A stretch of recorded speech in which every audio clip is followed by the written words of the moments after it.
Bu sözləri dəfələrlə eşitmişəm. O vertolyotda mən də olmalıydım. Sanki o bir zirvə imiş. Adamlar vertolyota minməli olduqlarını, amma sonra geri qaytarıldıqlarını iddia edirlər. Bu vertolyotda doğrudan da hər birimiz ola bilərdik, amma olmamışıq. Orada yalnız olanlar, seçmələr olublar. Onlar hamısı Qarabağ dərdini yaşayan və onun taleyində müstəsna rol oynayan adamlar idi. Onları seçən 20 noyabr tarixini də təsadüfi seçməmişdi. Bəli, biz Bafken Arakşansla Ermənistan Ali Sovetinin birinci müavini ilə və bizə müşahidəçilərin iştirakı ilə biz qərara gəldik ki, növbəti görüş bizim noyabrın 22-sində olacaq. Təbii ki, Azərbaycan xalqının ən yaxşı ziyalılarının bir qisminin belə vertolyot qəzasına uğraması, bu danışıqların aparılmasını arxa plana attı. Другого выхода нет. Мы должны нормализовать обстановку в регионе, потому что мы живем рядом и будем жить вместе. Поэтому нам надо без конфликта решать проблемы путем народной дипломатии. Позвольте вам пожелать. Будет ли в перспективе встреча президента? Безусловно, я считаю, что в перспективе все эти переговоры создадут реальные предпосылки переговоров на уровне двух nizavisilik gosudars. Biz vaxtaşırı görüşməli idik və bu işi aparmalı idik axıraca. Ancaq əfsuslar olsun, noyabr 20-si 1991-ci ildə artıq bu məsələ bitmiş oldu. Niyə? Çünki həmən gündə böyük bir faciə baş verdi. Давайте.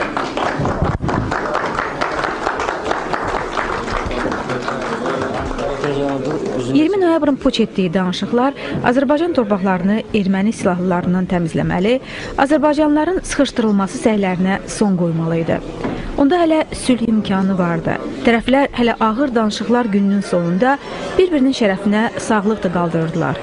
Onda hələ Xocalı olmamışdı, müharibə başlamamışdı. Onda hələ tərəflər danışıqlar masasının qüdrətinə inanırdılar. Biz bu söhbətimizi Ermənistan torpağından, konkret desək, İcevan rayonunun ərazisindən aparırıq. İndi bugün Azərbaycan nümayəndə heyətinin təkliflərinə, erməni nümayəndə heyətinin, Ermənistan nümayəndə heyətinin reaksiyası, ona münasibəti necədir? Onlar müəyyən bir anlaşma yolunda bir addım atırlar mı? Burada bir məsələ var. Əlbəttə, dəfələrlə biz demişik və bugün də demək istəyirəm ki, bugün Azərbaycan ərazisində olan deməli silahlı qüvvələrə biz nəzarət edirik. O silahlı qüvvələr əsasən milisçiləridir.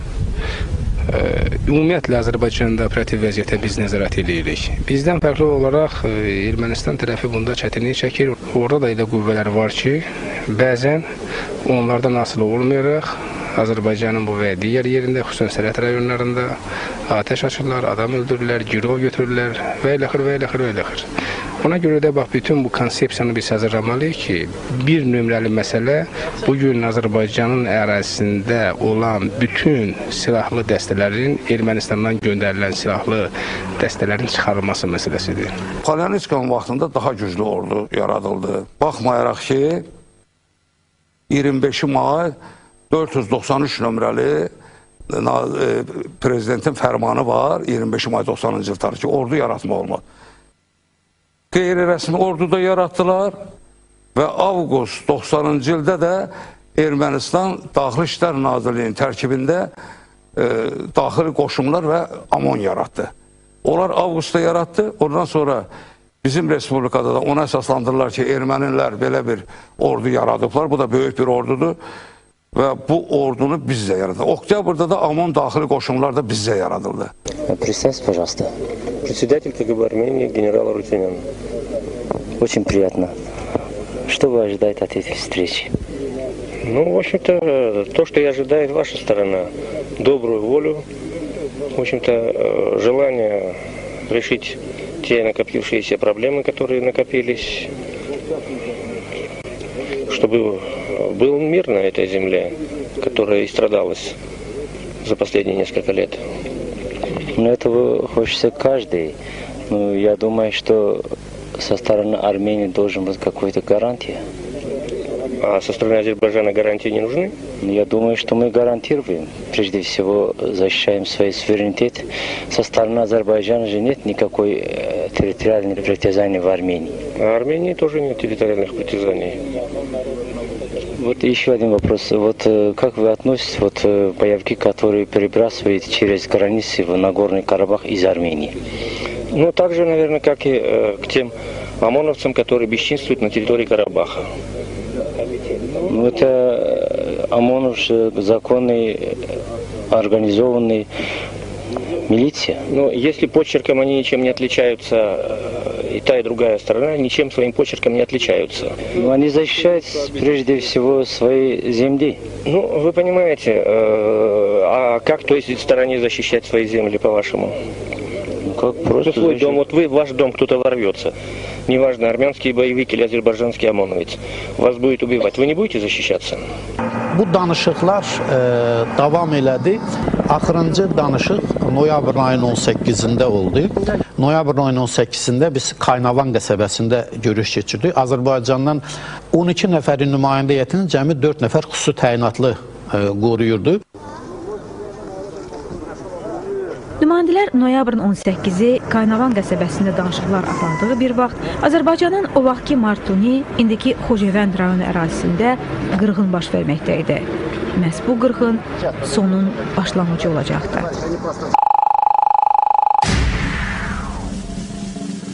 ...18 noyabrda Qaradağlıda qırğın baş verir, Xocavənd Qaradağlıda. Bu cəmaat yığışıb gəlir Ağdama. İki meyitlərini də gətirirlər bura 18-ində. Ноябрь месяц, холодно, босиком привез, значит, труп отца, тестя и тещи, и 2 несовершеннолетних детей раненых. И мне докладывают вот так, весь Агдам поднялся, все босиком, крик, шум, весь этот Xocavənd вот так кипит. Mamoyev Bəkir vardı, burada profilaktika üzrə Daxili İşlər İdarəsinin rəisidir. Zəng eləyir, Tofiq İsmailovla danışır ki, bəs bura belə-belə 2 meyit gətiriblər, Qaradağlı cəmaatı hamısı Ağdama yığışıb. Bəs fikriniz nədir? O da deyir ki, Ayaz Mütəllibovla danışım, mən sizə sabah fikrimi deyərəm. Да, я ему позвонил, говорю, Тофик Казимович, вот такое дело, я его хорошо знал, поэтому я ему когда позвонил, он говорит: Мамоев, я сейчас доложу президенту, жди моего звонка. Вдруг в 5 часов звонит: Мамоев, значит, жди, завтра утром я приеду. Тофик Казимович Исмайлов мне так сказал.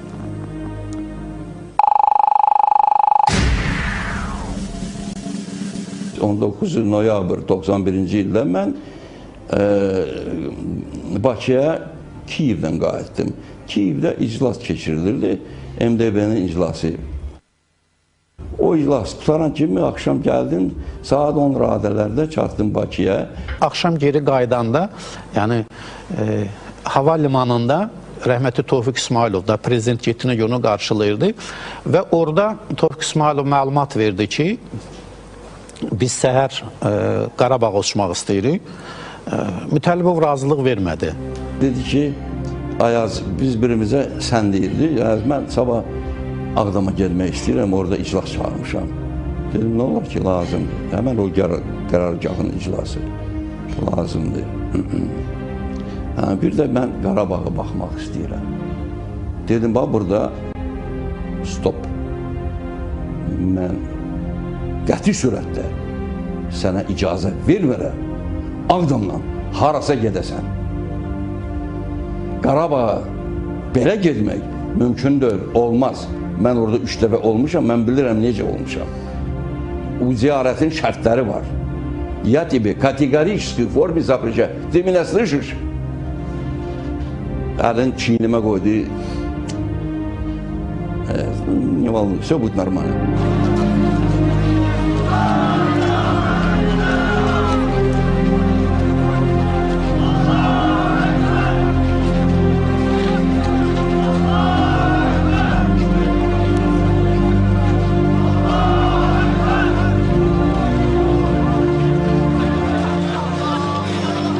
növbəti gün Tofiq İsmayılovun rəhbərlik etdiyi nümayəndə heyətindən heç kəs həyatda qalmayacaq. Onların ölümü də bizdən gizli saxlanacaq. Adamlar Ağdamdan Xocavəndə uçar və saat yarım 2 saatda qayıtması gözlənilən vertolyotun yolunu gözləyəcəklər. Ağdam aeroportunda sıra ilə növbə çəkiləcək. Onları geri Bakıya gətirmək üçün təyyarə yollanacaq. Ailələri səbirsizliklə xəbər gözləyəcəklər. Axşam saat 8-ə doğru vertolyot dağa dəydi xəbəri gələcək. Sonra Bakı özü öz səhvini düzəldəcək. Vertolyot vurulub deyəcək.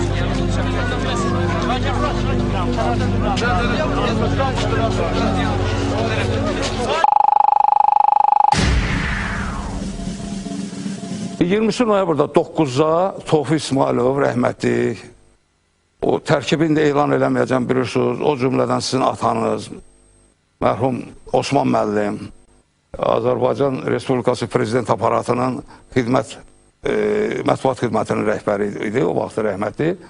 Bunlar gəlib düşürlər. Bunlar düşəndə həmin ana, bu məqamlar çox mütləq qeyd olunması məqamlardır. Bir 2000 Qaradağlı Xocavənd qaçqını, bir 3000 də Ermənistan qaçqını. Tofiq İsmayılov ki, samolyotdan düşən kimi bunları təhqir eləyirlər. Yəni hisslərindən ki, hara baxırsınız, bizi qırırlar, siz arxayın oturmursunuz Bakıda. Ermənilər Xocavənd kəndinə hücum eləmişdilər. Orada bir ölüm hadisəsi olmuşdu, sonra orada yaralanma olmuşdu.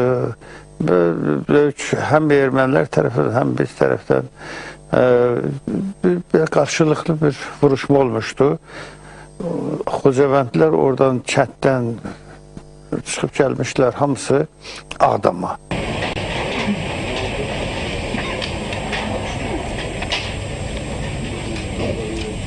Тофик Казимович выслушал вот высказывание этого народа, как в Ходжавенде русские войска занимались вот выселением наших людей. Rəhmətli Tofiq müəllim, rəhmətli Məhəmməd Əsədova deyir ki, Xan kəndinə zəng elə, oradan dəvət elə. Oranın prokuroru Plavskini, Kovalyov, polis idarəsinin rəisini, İvanovu KGB-nin Milli Təhlükəsizlik Nazirliyinin nümayəndə şöbə müdürünü İvanovu, bir də Fövqəladə rayonun hərbi komendantı Jinkini dəvət elə gəlsinlər. Gəlib bu iclasda iştirak eləsinlər və izahat versinlər. Görək nə üçün bu cəmaatı belə qırırlar və Azərbaycanın əhalisini köçürdürlər vilayətdə. Xan kəndinə zəng elədi. Söydü, siz harada ölmüsünüz, vicdansızsınız, siz yaramazsınız, sizin insanlığınız yoxdur.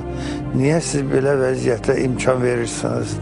Nədən ötəri sizi bura göndərdilər? Тофик Исмаилович, когда выслушал народ и зашел и сказал: возбудите уголовное дело и ведите расследование этому Исмету Гаибову, прокурору республики. В это время Жинкин, вот о чем вы говорите, подскакивает, говорит: Тофик Керимович, не верьте, вранье это, поедем на месте посмотрим. То есть вот Xocavənd. Tofiq İsmayılov özünü tutur komissiya üzvlərinə və soruşur, ehtiyac varmı biz oraya gedək? Cəmaat da tələb edir, Jinkin də buradan bu oyunu almır, deyir, elə şey olmayıb. Komissiya üzvləri məsləhət bilirlər ki, gedək. 20 noyabrda təxribat olubmu? Ölkənin seçmə rəhbərlərini bir vertolyota yığaraq aradan qaldırmaq kiminsə yaxşı düşündüyü plan idimi? Bu plan harda cızılmışdı? Sifarişi verən və icraçılar kimlər idi? Burada məqsəd bu idi ki, bu Tofiq İsmayılov kili bircə o şeyə minsin, vertolyota minsin. Düzdür, burada o Polyanişkov və yaxud onun adamları, o ki cəmaatın içində panika yaradıb, haykü yaradan adamlara demir ki, bunları mindirib aparıb qıracaq. Deyir, namusunuz, qeyrətiniz yoxdur, arvadın, uşağın, balan orada məhv olub, qəbirlərin orada qalıb. Elə yerlərə toxunurlar ki, onlar elə danışanda ki, siz məcbur edin, zəhmət çəksinlər, o gələn yoldaşlar geçsinlər, hadisə yerinə baxsınlar. Məsələn, Azərbaycanlı əhalisi, o Azərbaycanlı o haykü salan, o cəmaata rəhbərliklə onu başa düşmür. Nə etdilər? fənd işlətdilər. Onları, deməli, Mütəllibovun əli ilə bir vertolyota oturtdular hamısını. Ondan sonra da o vertolyotu vurdular. Dedilər ki, vertolyot qəzaya uğrayıbdır. Bütün Azərbaycanın mərd oğlanları orada həlak oldu və nəticədə də Azərbaycan müqavimət qabiliyyətini itirdi. Bir tərəfdən indi anlamalıyıq ki, evləri yandırılıb, özləri gəliblər və təbii öz narazılıqların, özlərinin müdafiəsinin tələbi ilə iqtidar nümayəndələrinin üstünə gəlirlər. İndi və onları qınamaq çətindir. Ancaq onların içərisində əminəm ki, konkret tapşırıq alan təxribatçılar da olub.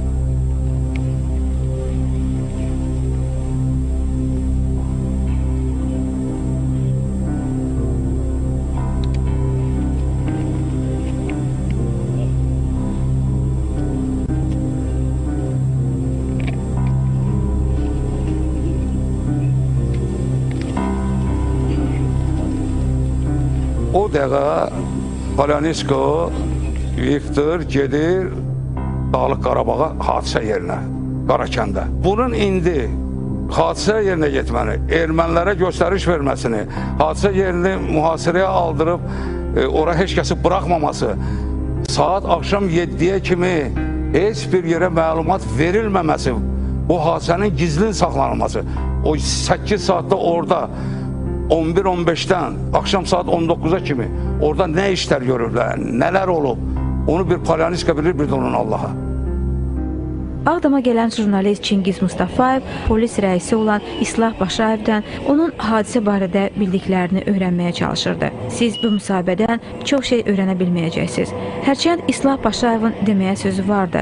O, hadisə yerində olan ilk və bəlkə də yeganə Azərbaycanlı idi. Azərbaycanlı istintaqçılar hadisə yerinə yalnız səhərsi gün gəlib çıxa biləcəklər.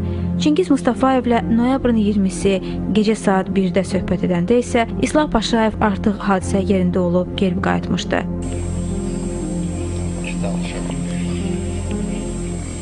Min dəfə üzr istəyirəm, bilirəm. Dərd millətimizin dərdidir.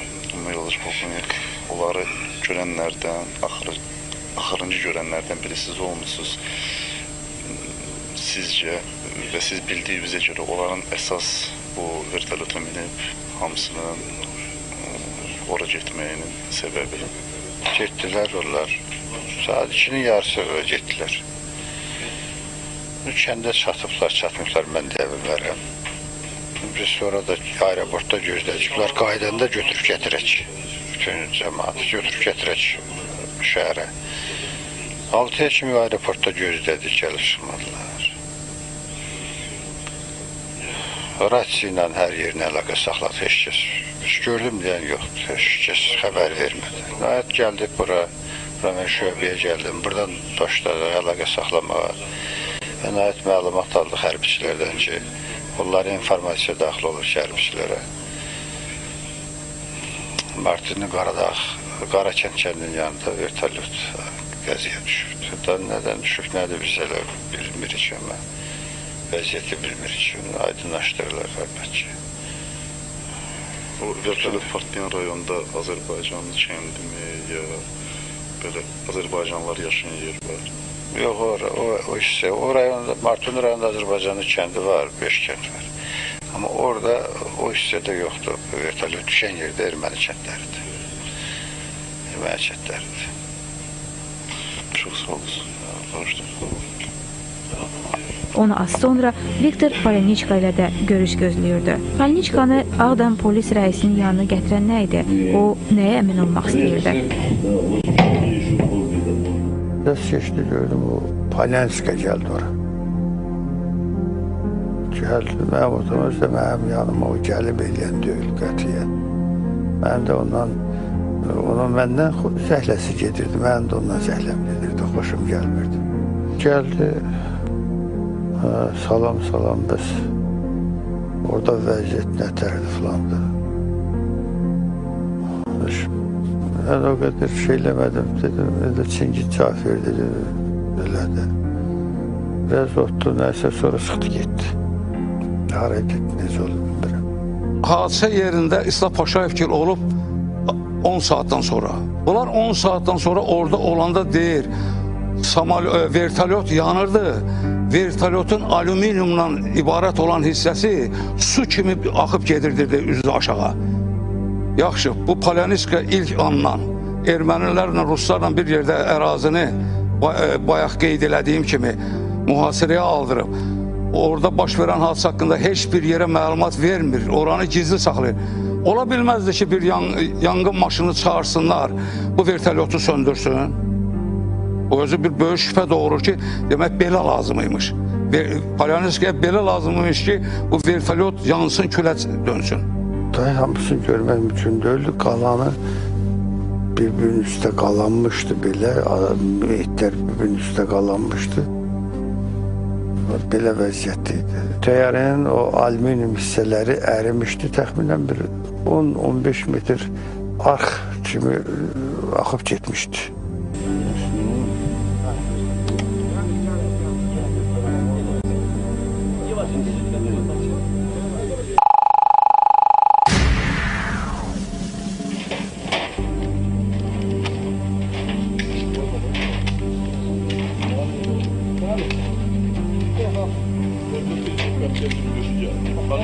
Səhər açılır və Bakıdan hadisə yerinə getmək üçün heyət Ağdama gəlir. Ağdam Daxili İşlər Nazirliyi şöbəsində Polyanitska da var. Vertolyot ermənilərin nəzarəti altında olan ərazidə yerləşdiyindən Azərbaycanlı ekspertlər oraya yalnız Rusiyalı nümayəndələrin rəhbərliyi ilə keçə bilərlər. Tərəflər arasında olan gərginliyi burada da sezmək çətin deyil. Я прошу, да, значит, кроме того, что это какое, есть все разные стороны и так далее, исполнителем осмотров места происшествия буду являться я, вы исполнитель, то есть... Спокойно работайте. Да, просто я хочу сказать, что вы... Спокойно, тщательно работайте. Когда вы можете выйти, все, не будет положено, тогда мы уже обеспечим. Нет, не надо.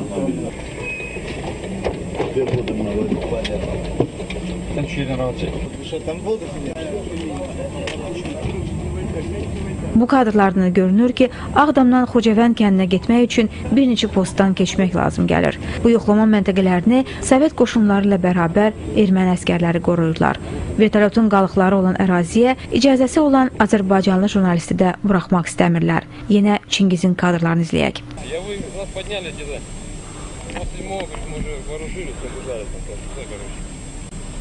Все на месте, я же говорю, никому пока не поднимайтесь. Да, ему разрешено.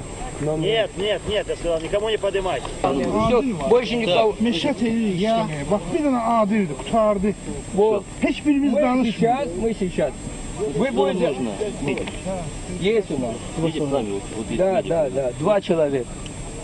Respublika Təşkilat Komitəsinin rəhbəri Viktor Polyanitska da özünü bura getirib. Bu mübahisədən də vəziyyətə kimin nəzarət etdiyini başa düşmək çətin deyil. Respublika Prokurorluğunun istintaqçısı Adil Ağayev təşəbbüsü ələ almağa çalışır.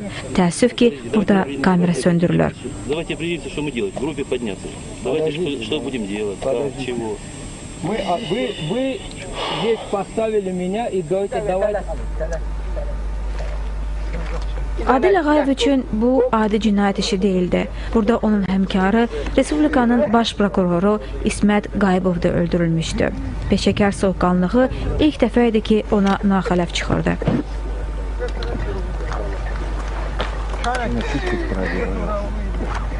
Hadi ben, dur mən eləyəcəm də, nə var mı? Dur qaqa, dur.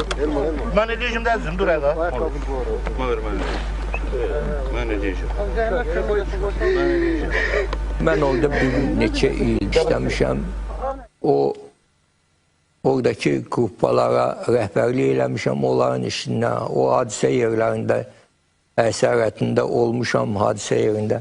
Kimsə zəng eləsin ya tapşırsın, vertolyot qalxanda o vertolyotu vur, mən elə cavab verə bilmərəm kiminsə göstərişinə əsasən.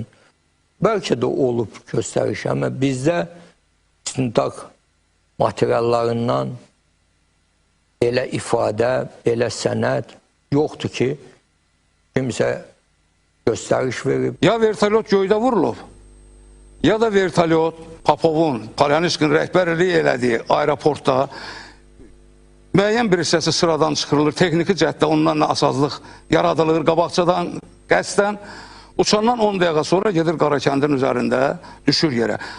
Polyanişka və onun dəstəsi ermənilərdən, ruslardan ibarət olan vertolyot yerə düşəndən sonra içində sağ qalanları qırırlar, vertolyotu yandırırlar, trosunu vurub qırırlar, pəlralını tulluyurlar hərəsini bir yana. Yanğın maşında çağırıb onu söndürtürə bilərlərdi. Bunu eləmirlər.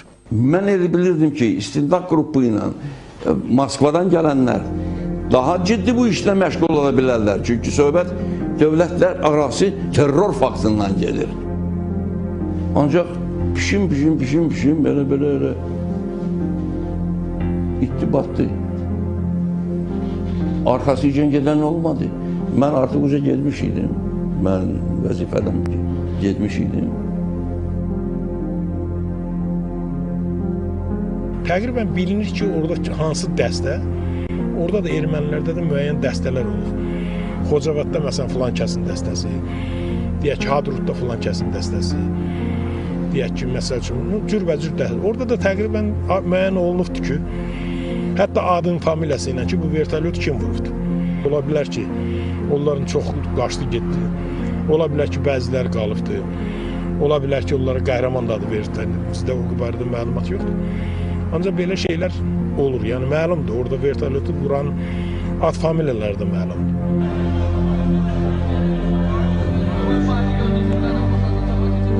Lakin vertolyotda qırğın törədənlərin adları belə məlum olsa da, onların ədalətə çatdırılması heç vaxt Azərbaycanın güc strukturları qarşısında vəzifə kimi qoyulmayıb. İstintaq dayandırılıb. İstintaq işi isə Respublika Prokurorluğunda ictimaiyyət üçün bağlı saxlanılır.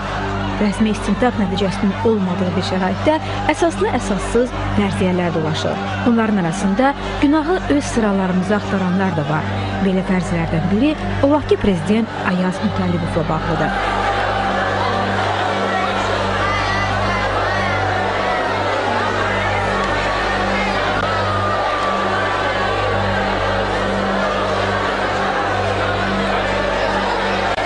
Ayaz Mütəllibov fərziyyəsinə təkan verən 20 noyabrdan bir neçə gün əvvəl Məhəmməd Əsədovu Daxili İşlər Naziri vəzifəsindən azad etməsi, onu dövlət müşaviri təyin etməsi ola bilir. Bu yer dəyişməyin arxasında Mütəllibov Əsədov qarşıdurması vardımı?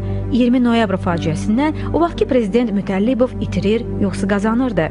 Bilirsiniz, o dövrdə əslində onun vəzifəsinin formal olaraq aşağı salınmadı. Elə bil ki, daha da qaldırdı. O, hərbi və təhlükəsizlik məsələlər üzrə dövlət müşaviri təyin olundu. Və onu bir siyasi vəzifə kimi göndəriblər vaxtilə Daxili İşlər Naziri. İndi Daxili İşlər Nazirliyindən prezident aparatında yenə də siyasi bir vəzifəyə ki, bütün bu sferayanın əlaqələndirməsi ilə məşğul olsun. Məhəmməd Əsədova aradan götürmək istəyən qüvvələr var idi. Və çünki Daxili İşlər Nazirliyinə əl almaq istəyirdilər. Və bəzi Mütəllibin ətrafındakı xəyanətkarlar Mütəllibi inandırdılar ki, o dövlət müşaviri kimi prezidentin yanındakı inzibati orqanlara rəhbərlik edəcək, daha çox xeyir verə bilər. Bu səhv idi, böyük səhv idi. Mütəllibova ən son lazım olan məsələ məhz öz oturduğu budağı kəsmək idi. Ona görə o versiya əsassızdır. Yəni, onu nədəsə, hər şeydə ittiham eləmək olar, bunda ittiham eləmək ən ağalsızlıqdır.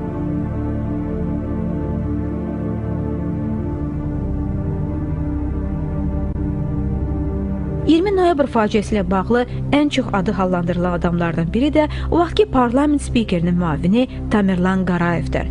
Qarayev sonradan 20 noyabr faciəsini araşdırmalı olan parlament istintaq qrupuna rəhbərlik edir. Vertolyotun qara qutusunu Moskvaya gedər-gəlməzə göndərən də o olur. Tamerlan Qarayevin Ayaz Mütəllibov hakimiyyətinə, o cümlədən Tofiq İsmayılovla münaqişəsinin arxasında nələr dayanırdı? Mən düşünmürəm ki, Tamerlan Qarayevlə Tofiq İsmayılov arasında nəysə bir münaqişə ola bilər. Tofiq İsmayılov o qədər böyük şəxsiyyət idi ki, Tamerlan Qarayev ona qarşı çıxa bilməzdi. Gərginlik demək olmazdı. Fərqli yanaşmalar var idi. Və o da təbii idi ki, indi Tofiq İsmailov SSR-ın Ali Sovetin rəsət heyətinin üzvü idi. O, hərbi sənaye kompleksinin bir böyük müəssisəsinin bir rəhbəri idi. Tamerlan Qarayev isə Xalq Cəbhəsinin rəhbərlərindən biri idi və deyirdi ki, SSR da dağılır və əcəb nə yaxşı ki, dağılsın və biz daha çox düşünməliyik ki, necə bir müstəqil Azərbaycan kimi öz müdafiəmizi quraq. Bax, bu baxımdan fərqli baxışlar mövcud idi. Tamerlan Qarayevi bizcə şeyə görə o vaxtı tam eləyirdilər ki, Qara qutunun Moskvaya verilməsi bilavasitə o Deputat İslam Komissiyasının rəhbəri kimi onu bacarmamışdı. Ən azı bunu verməməli idi. Amma onda artıq Azərbaycan 18 oktyabrda müstəqilliyini əldə eləmişdi. Yəni Azərbaycandan onu əldə eləmək mümkün deyildi. Orada onun mən inanmıram onu bilərəkdən eləyib, hər halda onu gözəl allatmışdılar. Fərzələrdən biri də Təşkilat Komitəsinin rəhbəri, Moskvanın Azərbaycandakı səlahiyyətli nümayəndəsi Viktor Poleniçka ilə bağlıdır. Bu fərziyə təkan verən onun həm Azərbaycan, həm də erməni tərəfi ilə əməkdaşlığı, terror aktlarında adının hallandırılması və nəhayət 2 il sonra 93-cü ilin avqustunda öldürülməsi ola bilər. Ondan əvvəl yadınıza salmaq istəyirəm ki, Azərbaycanda Volskunun komitəsi yaranmışdır. Bizim konstitusiyamıza zid olan deməli sənədlə Moskva demək Volskunun komitet особого управления Nagorno Karabakh. Biz buna razı bundan olmadıq. Demək olar, bütün ictimaiyyət qalxmışdı o zaman və biz tezliklə o komitəni ləğv elədik və Respublika deməli komitəsini yaratdıq. Yəni bizim tabeliyimizdə olan komitəni yaratdıq və ora təyin elədik Poleniçkanı. Viktor Poleniçka kim idi? Viktor Poleniçka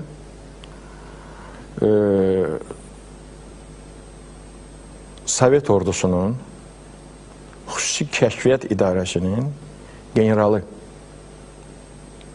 O, Əfqanistanda Nəcibullahın da müşaviri olmuşdu. Və o, bir Rus vətənpərvəri idi. Və o, oturanda, Qarabağda olanda çox belə qəribə rol oynayırdı. Mən özüm şahid olmuşum. Məsələn, haradasa bir Azərbaycan ailəsini qırırdılar. Gəlirdi, ağlayırdı, neyniyirdi, o yan deyirdi, buna son qoymaq lazımdır, özünüzü toparlayın, müqavimət göstərin, qoruyun öz torpağınızı və s. Gedirdi, görür də erməniləri qırıblar. Eyni şey. O, ümumiyyətlə, Afqanistan, belə deyək, sınağından keçən və cürbəcür insanlarla əlaqə qurmaq, sonra gizli mexanizmlardan istifadə edərək proseslara təsir etməyə çox meyilli idi. İndi şəxsi də maraqları orada ola bilərdi. Hər halda onu ermənilər sonra düşünmürəm ki, heç nəsiz ondan o qisası alırdılar. Demək, orada oturduğu kabinetinə, Xan kəndində oturduğu kabinetinə özü olmayanda bombara atandan mərmi attırıb kabinetini darmadağın elətdirdi. Kabinetini darmadağın elətdirəndən sonra bu köşkü gəldi, qərargahını keçirdi Ağdam şəhərində, İcra Komitəsinin binasında yerləşdirdi. Poleniçka tərk eləməyib. Poleniçka Ağdam qərargahı ilə mənimlə birlikdə yaxından məşğul olubdur. Biz Ağdamda mərkəz yaratdıq. Mərkəzin adı xüsusi dairə, Qarabağ xüsusi dairəsi. Ağdamda yaratdığımız mərkəzin funksiyaları var idi. Onlar Qarabağ ətrafında olan rayonların imkanlarını səfərbər edib Azərbaycan kəndlərinə kömək etməli idilər. Eyni zamanda Ağdamdan Xocalıların qarşısına çıxmalı idilər, onları müdafiə etməli idilər. O bizim qərarımız idi, mənim qərarım idi. Poleniçka yox. Ayaz Mütəllibov vətəndən didərgin düşəndən sonra heç kəs ona kömək eləmədi və yeganə ona kömək eləyən Polyanişka oldu. Az mənimsə yaxşılığı unutmur. Bilirsinizmi, Polyanişkanın da rolu, Volskinin də rolu, bunlar hamısı bu böyük münaqişəni hazırlamaqda bu detalları hazırlayırdılar. Onun deməli sifarişçiləri Moskvada otururlar, gözə görünmürlər, hətta onlar prezidentlər də deyirlər. Prezidentlərə əmrlər gəlir, həmən bu əskəri industrial kompleksdən, həmən bu Rus mafiyasından. Onlar da onlara deyilənləri icra edirlər. Jinkindən tutmuş, o Dağlıq Qarabağ Xan kəndindən gələnlər bilavasitə icraçılardır. Bunlar getirməlidir. Bilirsən, onlarda o elə bir xüsusiyyət orqanları, elə bir qanun var. İşləri görən adamlar aradan götürülməlidir. Görənlər aradan götürülməlidir. Ona görə də bunların elə hamısı gəlib toplaşıb ora. Yaxşı məqamdır. Bu məqamdan istifadə elədi, onların hamısını məhv elədi. Amma haqq, ədalət var. Qurban olum Allaha. Sonra özü göndərildi Çeçenistana, bir ayın içində orada özü qətlə yetirildi. Onu öldürməyi Rusiya kəşfiyyatı və ermənilərin, çünki bu planın arxasında Qarabağın işğal planı və bu günə qədər də həll olmaması bir mənalı şəkil Rusiyanın imperiya maraqlarına xidmət edən bir məsələ idi və Polyanişka bir növ onlara lazım olan vaxta qədər sərfəli idi. Mən sizi inandıram, onu Çeçen öldürməyin.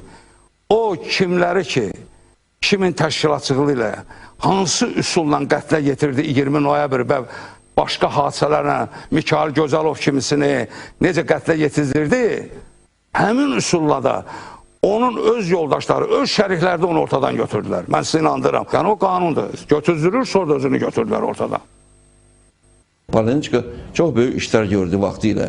Heyfslənirəm ki, biz uzaq görməyən insanlar kimi bilmədik ki, 91-ci ilin oktyabr ayında deməli,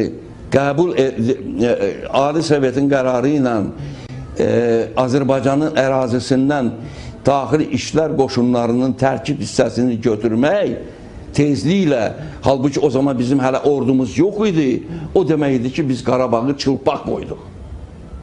Bu qərarın qəbulunda Xalq Cəbhəsinin nümayəndələri çox aktiv oldular. Polyanişka kifayət qədər təhlükəli adam idi.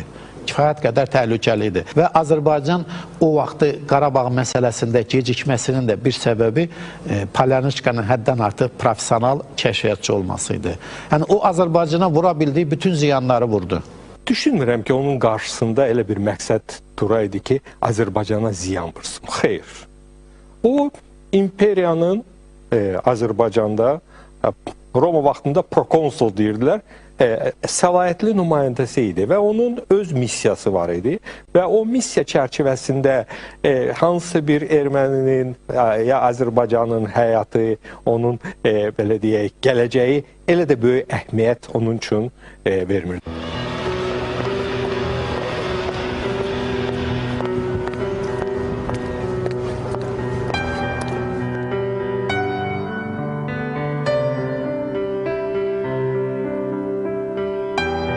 Moskva əvvəlki nəzarətini bərpa etməyə çalışsa da, içəridən parçalanırdı. İndi hakimiyyət davası Moskvada gedirdi. Gorbaçov onu bir, Yeltsin digər istiqamət itələyirdi. Bu özbaşınalıq Moskvadan gəlirdi. Moskvadan gəlirdi. Məqsəd də o idi ki, Gorbaçov Komünist Partiyasını ləğv edirdi. Yerlərdə də, mərkəzdə də. Bunu anlamaq lazımdır. Və bizim respublikamızda müxalifət də bizə qarşı çıxış edirdi. Biz o zaman komünist adını daşıyırdıq. Suni şərbi, Komünist Partiyası yox idi artıq. Bizi tam biabır etmişdilər Qarabağ hadisələrində. Xalq deyirdi ki, siz niyə ölçü götürmürsünüz? Biz bilmirdik ki, onlar bilmirdilər ki, bizim əlimizdə imkanımız da yoxdur. Oradan gəlir bu fitnə. Moskvadan.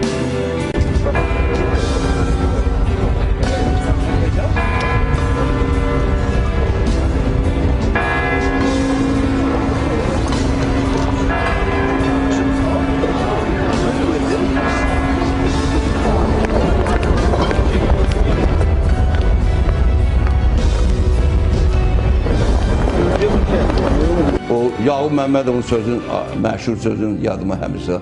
Biz bu böyük oyunun peşkalarıyıq. Budur. Həqiqət acı olsa da budur. Ona görə bir-birimizə irad tuturuq. Bu vaxta qədər kim niyə onu oldu, kimin göstərişi ilə ora getdi, bura gəldi. Bunların heç birinin əhəmiyyəti yox idi. Oradan idarə olunurdu. İnanın, onlar qalsaydı, bugünə qədər Qarabağ məsələsi yox idi. Qarabağ məsələsi 92-ci ildə həll olmuşdu.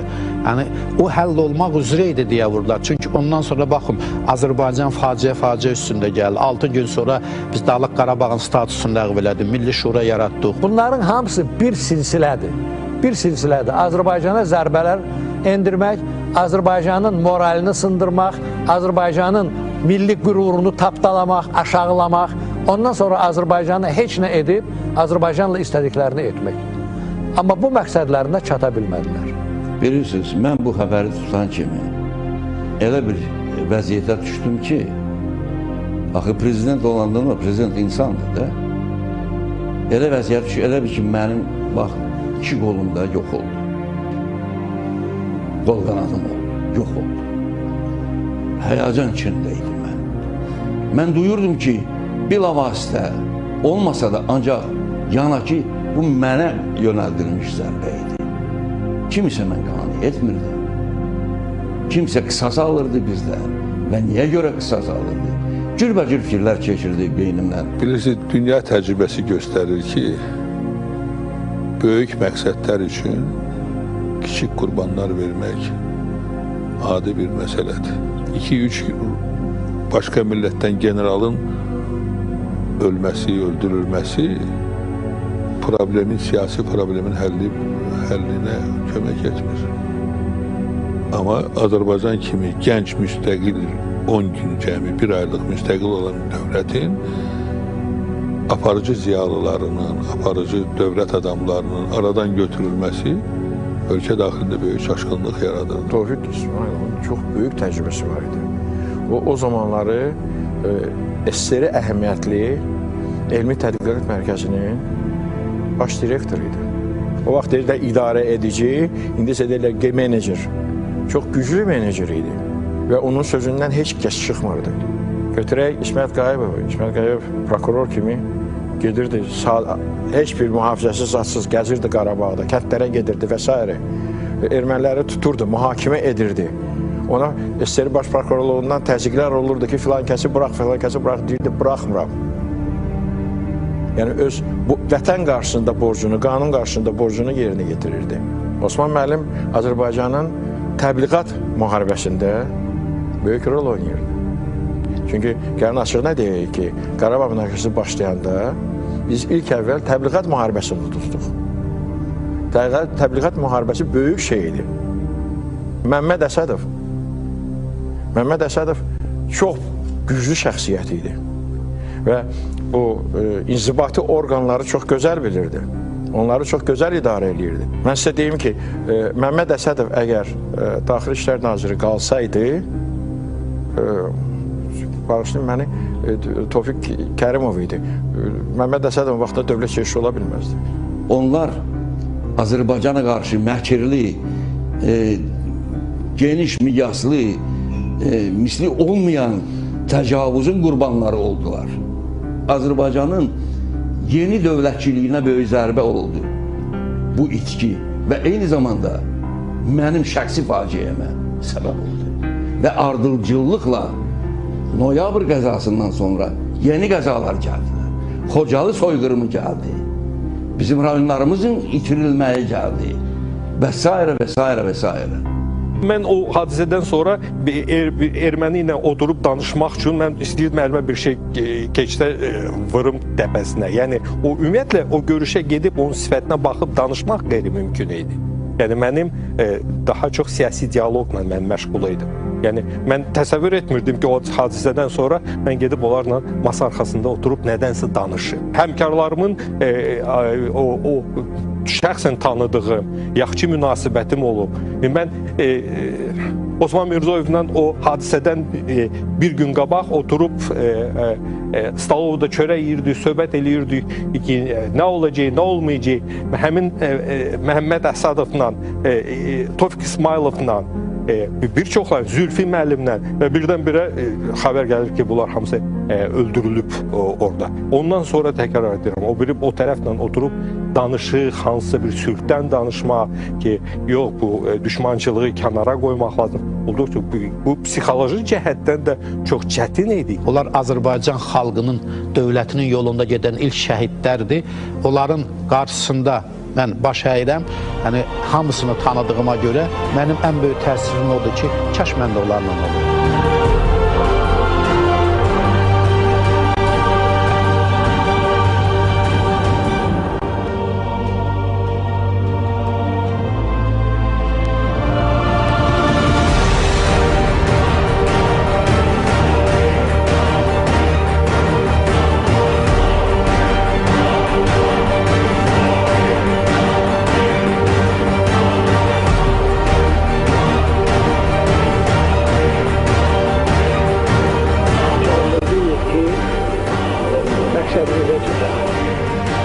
Elə bir problemi yoxdur ki, bunun həlli mümkün olmasın. Gələn gələcək, Azərbaycan jurnalistikasının günü də ayrıca belirtiləcək. Dayandırma qərarını səri. Norma qanunu eləmişəm.